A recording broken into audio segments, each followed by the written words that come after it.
사상 초유의 이 코로나 상황이 지속되면서 요즘 우리 주변에 소외라는 단어가 자주 등장을 합니다.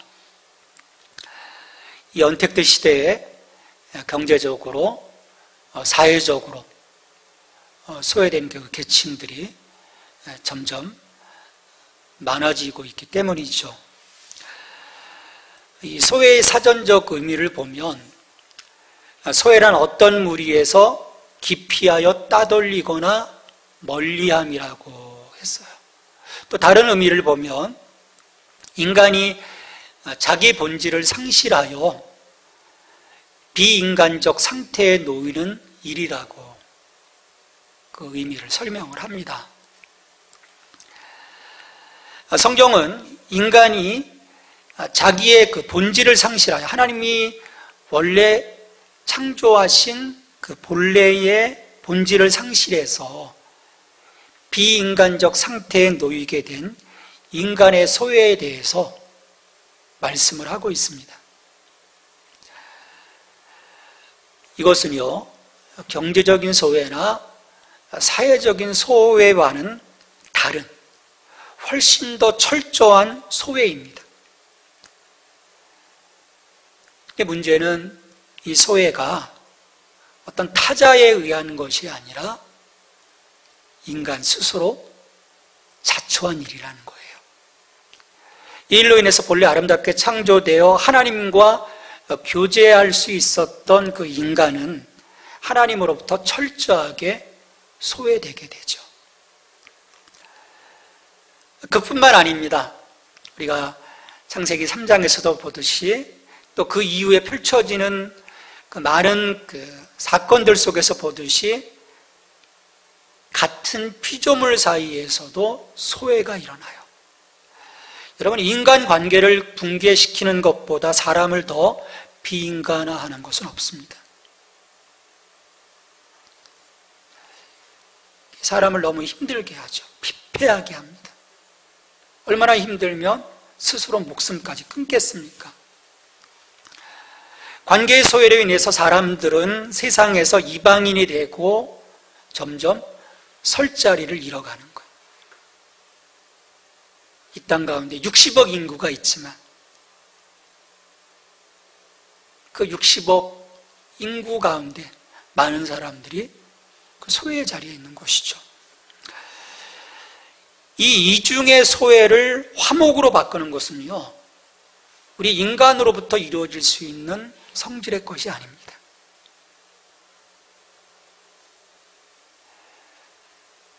하더라도 일시적인 거예요. 다시 또 깨어지는 것이죠. 여러분, 이 땅에 예수님이 메시아로 오셔야만 했던 이유가 여기에 있습니다.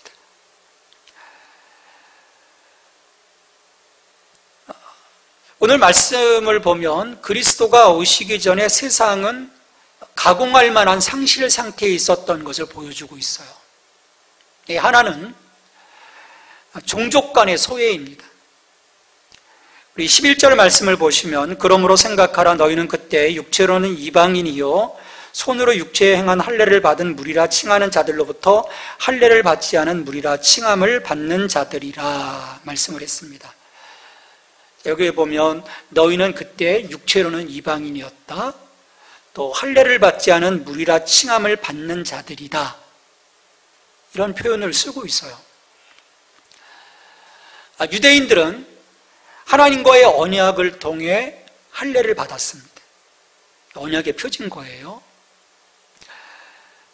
그래서 난지 8일이 되면 다 할례를 받습니다.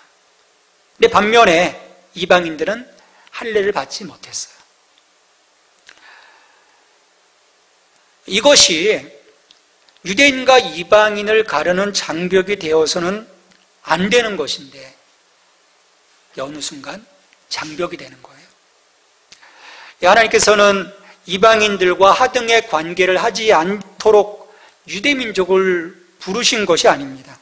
그들을 부르신 것은요, 이스라엘을 통해서 세상 가운데 말씀하시기 위한 거예요.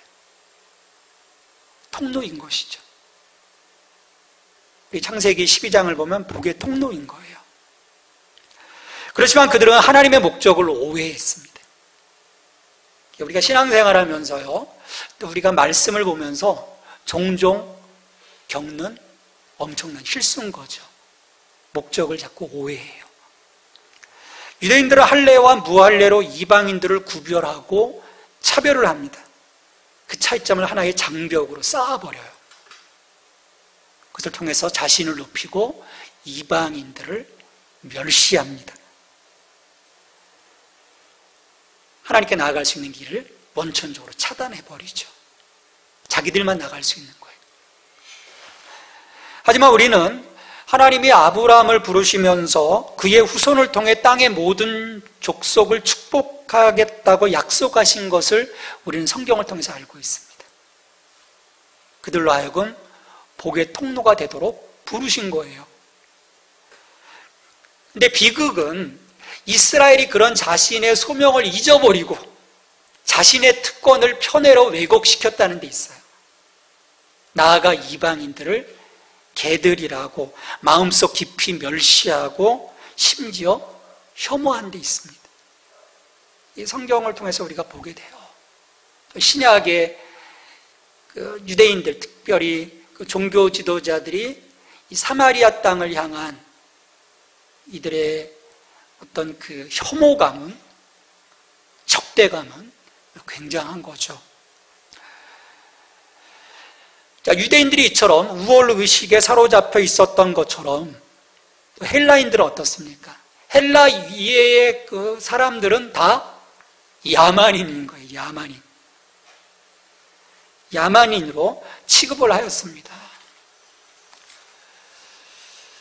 2000년 전 미개했던 사회 문제라고 저는 보지 않아요.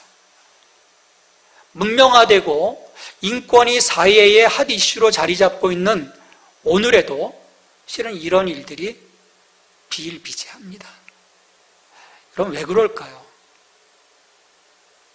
문명화되어지고 사회 관계망을 통해서 이 모든 것들이 다 드러나고 있음에도 불구하고 더 비인간화되어지는 이 상황들은 무엇으로부터 기인하는 걸까요? 그것은 세상이요, 하나님 밖에, 그리스도 밖에 있기 때문에 그렇습니다.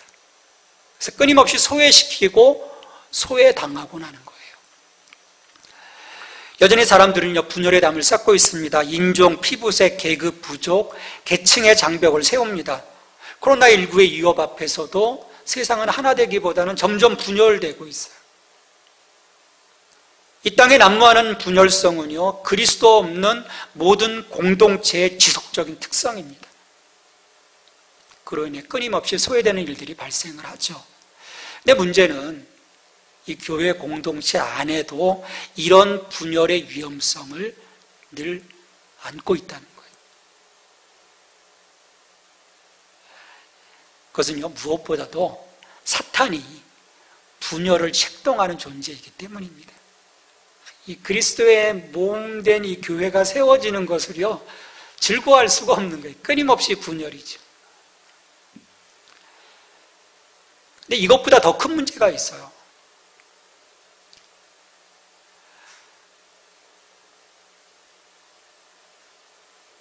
이 포스트 크리스텐덤 시대, 어떤 그 기독교가 중심이 됐던 데서 이제는 실은 우리가 이제 그런 부분들이 인정하는 거죠. 포스트 크리스텐덤 시대로 넘어갔어요. 기독교가 옹호받고 있지 않는 그런 세상입니다. 오히려 더 기독교를 바라보는 부정적인 시각들이 많은 이 시대인 거예요.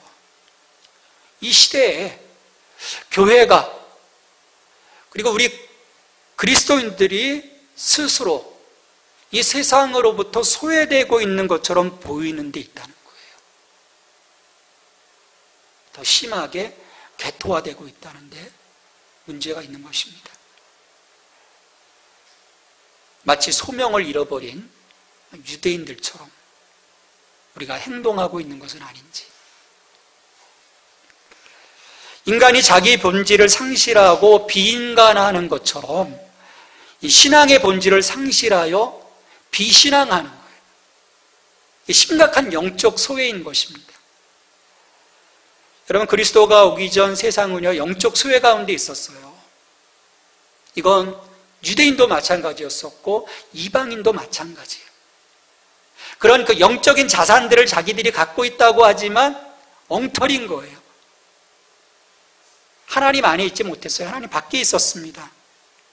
12절 말씀에 보면 그때는 너희는 그리스도 밖에 있었고 이스라엘 나라 밖의 사람이라 약속의 언약들에 대하여는 외인이요 세상에서 소망이 없고 하나님도 없는 자이더니 그들은 그리스도로부터 언약으로부터 소망으로부터 하나님으로부터 소외되어 멀리 있었습니다. 우리 13절 상반절에 보면 이제는 전에 멀리 있던 너희가 가까이 있지 않았어요. 멀리 있었어요. 자, 오늘 본문에서 11, 12로 말씀을 이어가면서 바울은요, 에베소 교회 교인들이 이런 그 과거 자신들의 상태를 직시해서 그것들을 생각하고 상실의 상태가 어땠었는지를 기억하라고 지금 요구하고 있는 거예요. 에베소서 1장부터 지금 그 부분을 얘기하고 있는 것입니다. 그것들을 좀 생각하라는 거예요. 기억하라는 거예요. 오늘 우리가 깊이 생각하여 기억하고 절대 잊지 말아야 할 것이 있습니다. 하나님이 그리스도 안에서 우리를 회복하시기 이전에 우리가 어떠했는가 하는 점인 거예요. 제가 거듭해서 말씀드리고 있어요. 지금 사도 바울이 계속해서 이야기하고 있는 부분이 그것입니다. 좀 잊지 마라. 생각해라. 기억해라. 너를 좀 직면해서 봐라. 왜냐하면 이전의 상태를 생각하고 기억하고 그들에 대한 그 진상이 어떤 것인지를 깨달을 때만 죄를 사하시고 우리를 변화시키시는 하나님의 그 능력과 은혜가 얼마나 큰지 진정으로 이해되어 알 수 있고 그런 은혜를 베푸신 하나님을 우리가 신뢰할 수 있는 거예요.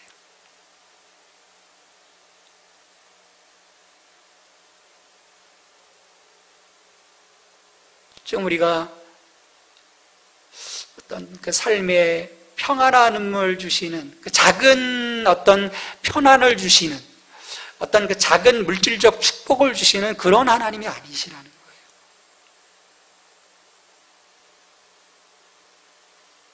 근데 많은 사람들이 여기에 초점을 맞춥니다. 하나님의 위대하심, 하나님의 그 영광, 그건 생각할 수가 없는 거죠. 그려지지가 않는데.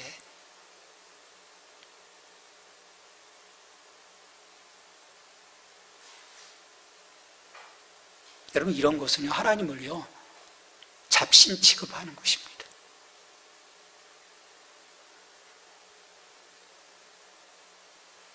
생각하라, 기억하라. 끊임없이 말씀은 요청하지만, 우리들을 보면, 사실 이것보다는 당장 코앞에 닥친 그런 문제, 어떤 그 아픔, 어려움, 그 상황 속에 우리가 더 집중할 때가 많습니다. 그러다 보니 또 시간이 없죠. 바쁜 거예요. 그러다 보면요, 이 근본적인 영역들을 우리가 보지 못하게 돼요. 우리의 문제에 직면하여 우리 자신을 바라볼 틈도 없이 자신의 그 왜곡된 감정에 치우쳐서 살아가게 되는 거예요. 그래서 널뛰는 거죠. 좋았다가 나빴다가. 영적인 조울증을 겪고 있어요. 우리는 그러면 그럴수록 하나님께 가까워지기보다는 점점 더 깊은 소외의 자리로 지금 떨어지게 될 거예요. 여러분, 죄로 죽었던 자신 앞에 스스로 직면하여 바라보시길 바랍니다. 그걸 두려워하지 마세요. 매 순간 바라봐야 돼요. 그런 자신을 하나님이 긍휼히 여기시고 건져주신 은혜의 깊이를 우리가 정말 생각해야 돼요. 깊이 생각해야 돼요. 하나님은 우리를 다중의 소외로부터 건져주셨습니다. 그래서 본래 우리의 모습을 지금 회복시켜 주신 거예요. 12절 말씀에서 본 것처럼 하나님의 놀라운 은혜를 입기 전 우리는요, 그리스도 밖에 있었습니다. 이게 무슨 의미겠습니까? 하나님께서 특별하게 관심을 두는 범주 밖에 있었다는 거예요. 밖에 있었다는 거예요. 여러분, 지금까지 말한 그 모든 하나님의 은혜의 그 출발점은 어디입니까? 그리스도 아닌 거예요. 그리스도 안에 있을 때만이 그 하나님의 그 모든 그 은혜들을 내가 받을 수 있는 거죠. 그러니 밖에 있다면 뭐겠습니까? 우리는 그 어떤 구원의 은혜도 누릴 수 없다는 거예요. 또한 하나님의 언약에 대해서 외인이었다라고 말씀을 합니다. 아브라함을 부르시고 언약하신 약속 밖에 있었다는 거예요. 언약이 없는 거예요. 여러분, 당연히 언약이 없으니까 뭐가 없습니까? 소망이 없는 거죠. 내가 주신 약속이 없는데, 내가 바라볼 수 있는 그 비전이 없는데 어떻게 소망이 있겠습니까? 여러분, 소망이 사라지면요, 아무것도 없어요. 철저한 어떤 그 소외 속으로 빨려 들어가는 거죠. 기독교 신앙을 떠난 모든 종교들은 근본적으로 비관적입니다. 또 세상이 제시하는 것도 마찬가지예요. 그들이 제시하는 오직 유일한 것들은요, 그 문제를 잠시 피하는 거예요. 이건 회피입니다. 다른 대체의 어떤 그 즐길거리들을 통해서, 위안거리를 통해서 근본적인 문제를 그냥 살짝 덮어버리는 거예요. 다시 그 시간이 지나면 소망 없는 현실로 돌아가는 거죠. 여러분, 우리 그리스도를 떠나서는 그 어떤 소망도 없습니다. 이 세상에 대한 소망이 없기 때문에 그리스도 밖에 있는 사람에게는요, 또 저 세상에 대한 소망도 없어요. 죽음 너머에 대한 소망, 그것을 바라보는 어떤 신앙을 그들이 갖고 있지 못하기 때문이죠. 그래서 모든 것이 다 헛되고 헛되다라고 이야기할 수밖에 없는 것입니다. 더더욱 나쁜 것은요, 하나님 없는 자로 살아가는 거예요. 회복되기 이전의 사람들의 모습인 거예요. 영적 소외. 하나님을 누리지 못합니다. 하나님을 알지 못하고 하나님과 교제하지 못해요. 하나님과 교제하도록 만든 인간인데. 여러분, 무서운 것은요, 유대인들이 하나님과 진하게 교제하고 있는 것처럼 여겼지만 실은 하나님과 교제하지 못한 거예요. 그들 스스로가 하나님으로부터 소외되어 있었어요. 자신들의 종교적 행위에 휘둘려서 하나님과는 무관한 그런 삶의 자리에 그들이 서 있었기 때문입니다. 여러분, 이것들은요, 죄로 인해 발생한 난공불락의 장벽들인 거예요. 우리 스스로 해결할 수 없는 성질의 것들입니다. 자, 하나님의 능력이 극복했던 이런 장애들, 이것이 참으로 크다는 것을 인식하기까지는 하나님의 능력이 지극히 크심을 인식하지 못할 것입니다. 우리가 인식하지 못하면, 그걸 깨닫지 못하면 감사할 수 없고 찬양할 수 없고 실은 아무것도 헌신할 수 없는 거예요. 왜 사람들이 이게 계속 겉돌까요? 왜 수박 겉핥기식의 신앙의 삶을 살아갈까요? 여기에 문제가 있는 거예요. 느끼지 못하는 거예요. 생각하지 못하는 거예요. 기억하지 못하는 거예요. 이렇게 가장 멀리 있던 자들이, 그래서 철저하게 소외되어 있던 자들이 가까워졌다라고 오늘 복음의 말씀을 선포해요. 전에는 멀리 있던 너희가 가까워졌느니라. 13절 말씀입니다. 우리 같이 읽겠습니다. 이제는 전에 멀리 있던 너희가 그리스도 예수 안에서 그리스도의 피로 가까워졌느니라. 그리스도의 피로 가까워졌어요. 그래서 하나님 존전에 나아갈 수 있고 들어갈 수 있게 되었다라고 말씀을 합니다. 여러분, 그리스도인이 된다고 하는 의미가 뭐겠습니까? 가까워졌다는 거예요. 외인이었을 때는 저 멀리 있었는데 그리스도 밖에 있었고 하나님 밖에 있었고 언약 밖에 있었고 소망 밖에 있었는데 가까워졌다는 거예요. 가까워졌다. 그래서 그 언약 안에 들어왔음을 의미하는 것입니다. 여러분, 그리스도가 이루신 것은요, 본질적으로 이것입니다. 한때 멀리 있던 너희가 가까워졌느니라. 하나님께 가까이 나아가는 길은, 오직 유일한 길은 사도 바울이 선포하는 이 에베소서 2장 13절의 길 외에는 없어요. 하나밖에 없습니다. 지성소, 하나님 보좌 앞으로 나가는 것은 하나밖에 없어요. 예수의 피로 말미암아서, 예수의 피. 이제는 전에 멀리 있던 너희가 그리스도 예수 안에서 그리스도의 피로 가까워졌느니라.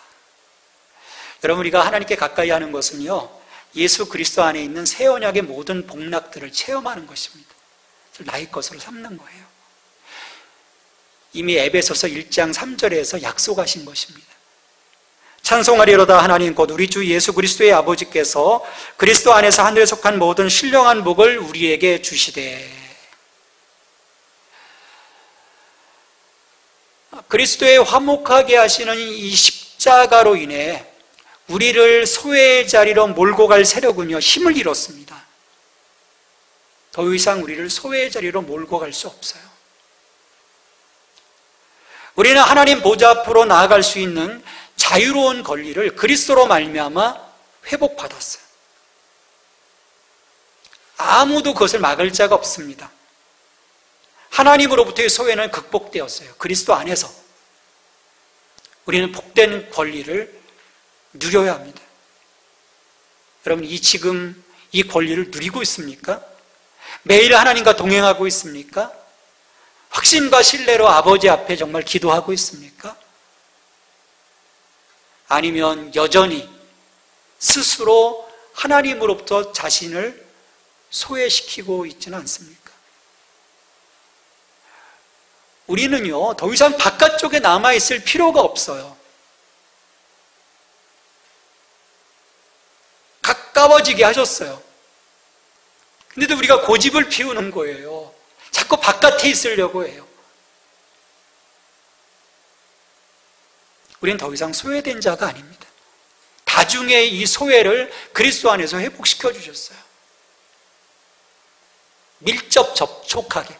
요즘 코로나 상황에서는 밀접 접촉이 좋은 것은 아니지만 하나님은 밀접 접촉하도록 우리를 가까이 부르셨어요. 그리스도 안에서. 우리는 그리스도 안에서 가까워졌음을, 하나님께 가까워졌음을 매일 누릴 수 있어야 돼요. 더 나아가 우리는 그리스도의 몸된 교회로서 서로 가까워졌습니다. 가까워졌어요. 더 이상 자기 자신을 우리는 은총의 자리로부터 소외시키지 말아야 합니다. 그리스도 안에 거해야 하는 것입니다. 그리스도의 몸된 교회 안에 거해야 하는 것입니다. 우리는 거기서 충만해지는 거죠. 여러분, 다른 곳에서 충만해지는 것이 아니에요. 그리스도 안에서, 그리스도의 몸된 교회 안에서 우리가 충만케 되어지는 거예요. 그리고 나가는 것입니다. 저 세상으로. 그렇게 저 세상으로 나아가 소외된 자들을 자유케 하는, 우리를 자유케 하신 그리스도를 전하는 복의 통로로 서야 하는 것입니다. 그것이 오늘 우리의 부르심의 소명인 거예요. 그리스도 안에서 우리를 가깝게 하셨습니다. 그리스도 안에 있게 하셨습니다. 약속 안에 있게 하셨습니다. 주신 이 하나님의 놀라운 은혜를 그리스도 안에서 매일매일 누릴 수 있게 되기를 주님의 이름으로 축원합니다. 기도하겠습니다. 하나님, 감사합니다. 우리를 그리스도 안에서 멀리 있던 우리를 가까워지게 하시고 이제 하나님께로 나아가 그 언약 안에, 소망 안에, 믿음 안에 거할 수 있음을 감사드립니다. 주님, 우리의 삶이 이 말씀하심 앞에 온전히 설 수 있게 하시고 자신의 그 소명을 잊어버렸던 유대인들처럼 스스로 하나님으로부터 자신을 소외시키고 은혜 바깥쪽에 남아있어 힘들어하는 저희들 되지 않도록 성령 안에서 우리들을 깨우쳐 주시고 보게 하시고 느끼게 하여 주시옵소서. 날마다 그리스도 안에 거하게 하여 주시옵소서. 그리스도의 몸된 교회 안에 거하게 하여 주시옵소서. 거기에서 충만하게 채워지게 하여 주시옵소서. 그 충만함으로 저 세상 가운데 나아가 그리스도의 편지로, 그리스도의 향기로 살아가게 하여 주시옵소서. 감사하고 예수님의 이름으로 기도합니다. 아멘.